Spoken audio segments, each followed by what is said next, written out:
អនុសាវរីយ៍ដើរចាប់ក្តាមខ្យងកាលពីក្មេងអ្នកណាគេខ្លះនៅចាំហើយតែចង់ធ្វើវាម្ដងទៀតប៉ុន្តែអត់មានឱកាសហើយថ្ងៃហ្នឹងខ្ញុំក៏បានមករំលឹកវាសារជាថ្មីជាមួយនឹងបងប្អូនរបស់ពួកខ្ញុំនិយាយវិថាសប្បាយដូចកាលនៅក្មេងអញ្ចឹងអូយទូគៀបធំហ៎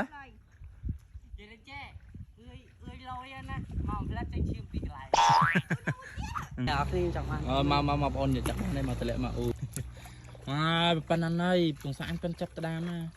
ក្តាមសង្ហាឈៀបដៃថ្ងៃហើយក្តាមមិនស្រួលហើយឈៀបដៃមកថ្ងៃ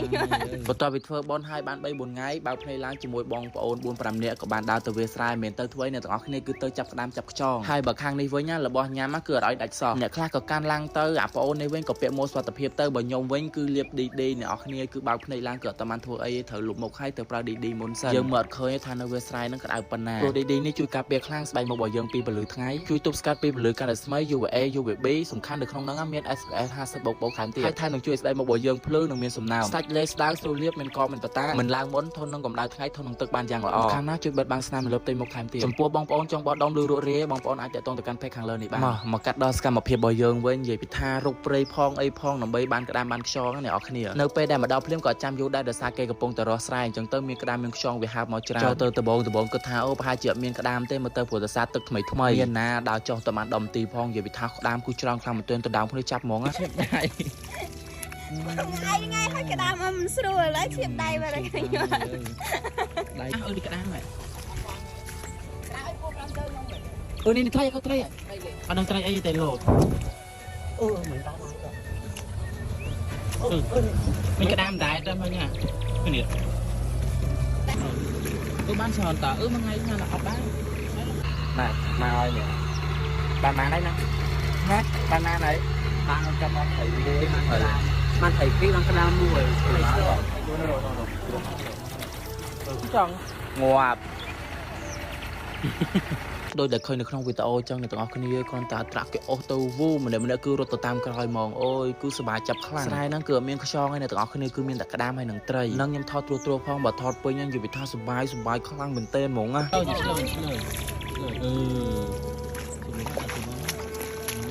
សាច់ចាំទៅឆ្លោញណាវ៉ា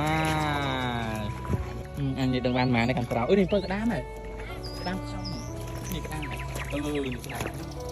តាមអូយគេដៃទៅឡើយមួយទៀតមកស្រែហ្នឹងគឺក្តាមច្រើនហ្មងងាកទៅណាក៏ឃើញក្តាមងាកទៅណាក៏ឃើញក្តាមដែរបើខ្ញុំវិញរវល់ទៅកាន់កាមេរ៉ាចឹងទៅខ្ញុំឃើញក្តាមឃើញខ្យងគឺខ្ញុំស្រែហៅគេមកចាប់ហើយអូយបងចាប់បានផងមកណាអ្នកអត់គ្នាចាប់បានមកបងចាប់បានមកតម្លាក់មកអូយច្រើនណាស់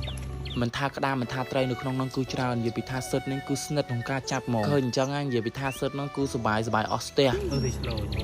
មកចឹងច្រើនទៅឆ្លូនទៀតណាឆ្លូនរហូតណាមកឆ្លូនឲ្យចាប់បានឆ្លូនទៀតណាឃើញអត់ស្រុកខ្ញុំគឺអញ្ចឹងអត់ខ្វះម្ហូបទេឲ្យតែយើងអាសានិយាយទៅគឺមានគ្រប់សពហ្មងតនេមករកតែម្ហូបទៅសេវលុយផងមួយចាប់ក្តាមទាំងដៃអត់មានខ្លាចគៀបសោះមានមើលគម្រោងវិពើមិញឈាមដៃដោយសារក្តាមហ្នឹងឃើញឲ្យចាប់យកនេះក្តាមនៅលើកោកសោះហ្នឹងខ្ញុំអង្គុយសពទៅខ្ញុំវល់វីដេអូខ្ញុំនឹកស្មានថាបានទៅចាប់ក្តាមចាប់ខ្យងម្ដងទៀតចឹងសំខាន់ណាស់បាននាំគុំភាសាទៅជួបម៉ាក់ទៀតសួរមើលសบายប៉ុណ្ណាចាប់ក្តាមច្រើនណាស់ស្ដាប់ភាសាក្តាមនិយាយទៀតនឹងវាហៅក្តាមចេញមកចលត់វាអត់ចេះស្ដាប់ទៅវាហៅក្តាមចេញមកក្តាមចាប់បានក្តាមច្រើនបើអីនេះមកដូចឆ្លូនចាប់បានទៅឆ្លូននេះឆ្កាយរត់តាមរហូតនេះតែអ្នកកាន់នោះមកអីមួយពុះក្រាមកែវឃើញមួយហ្នឹងមិនក្រាមជើងជាប់ទៅថតចាក់ពោះហើយថ្ងៃហ្នឹងមកគឺថែមសមាជិក2នាក់និយាយថា2ហ្នឹងគឺអត់មានបានប្រយោជន៍អីអ្នកទាំងអស់គ្នាគឺដើរផ្អើលទៅត្រីផ្អើលទៅក្តាមទេបើ2នាក់នេះវិញមានតែ2នាក់ទៅដើមគ្នាចាប់ត្រីឡើងចេញគូនខ្ញុំមើលពីចង្ងាយខ្ញុំសើឡើងរឹងពោះមកអូយទូគៀបធំហ៎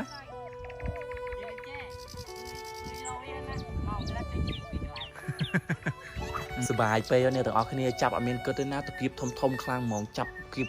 គ្នាឡើងឈាមដៃឡាំងមានតែមួយក្តាមច្រើនពេកអត់ដឹងតែដាក់ណានៅគ្នាដាក់ញាត់ចូលបលោះអាវចឹងហ្មងទៅហើយធំទៀតណាប៉ុណ្ណឹងហើយពងសាអញប៉ិនចាប់ក្តាមណាតាមចង្ងាយទៀតណា មើលទៅអ្នកមើលចង់កក់មួយណាក៏បានដែរអ្នកដែលបានគ្រួសារខ្ញុំធ្វើជាសមាជិកគ្រួសារគឺស្រួលហ្មងមហូបអីហ្នឹងគឺអត់ពិបាកអីច្រើនទេណាតនេគឺទៅរកគឺបានហ្មងចំពោះសង្សារខ្ញុំមួយខ្ញុំអត់និយាយច្រើនទេនិយាយថារឿងញ៉ាំវិញទុកចិត្តចាប់ក្តាមចាប់ខ្ចងនៅស្រែគេហើយសុំនំម្ចាស់គេទៀតឥឡូវគឺដល់ពេលមកសម្អាតខ្លួនហើយនិយាយថាចាប់ក្តាមចាប់ខ្ចងថុកតាំងពីចុងជើងដល់កហើយហក់ទឹកហ្នឹងមិនមែនមកលាងតែខ្លួនណាសំខាន់គឺយើងបានរាវខ្ចៅទៀតខ្ចៅនៅក្នុងហ្នឹងគឺច្រើនហើយធំទៀតអ្នកទាំងអស់គ្នានិយាយទៅគឺមហូបគ្រប់ច្រកហ្មងប្រឡោះណាក៏មានមហូបដែរឲ្យតែពួកយើងអាសាបើក្តាមបើខ្ចងត្រីវិញគឺម៉ែមកយកអញ្ចឹងទៅឲ្យម៉ែយកតែមុនសិនទៅពួកខ្ញុំនៅលេងទឹកសិនឃើញប៉ុណ្ណឹងហើយអត់សុបាយទៀតដឹងនិយាយថាម៉េចអ្នកទាំងអស់គ្នាគឺមានគ្រប់សពមកមួយក្បាលកាចាឲ្យធ្វើដូចគុនក្មេងអញ្ចឹងមកដល់ទេហើយនេះគឺក្តាមដែលពួកខ្ញុំបានចាប់និយាយទៅគឺច្រើនមែនតើចាប់តាមផ្លេតណាហើយត្រីនេះក៏ដូចគ្នាដែរត្រីនឹងគឺចាប់កន្លែងតែមួយហើយអ្នកចាប់តែអ្នកចាប់ចាប់បាន2ត្រីចាប់បានឡើងច្រើនវិញមិនចេះនិយាយចាំខុសមាត់អើបាន2ត្រីហ្នឹងអ្នកចាប់អូ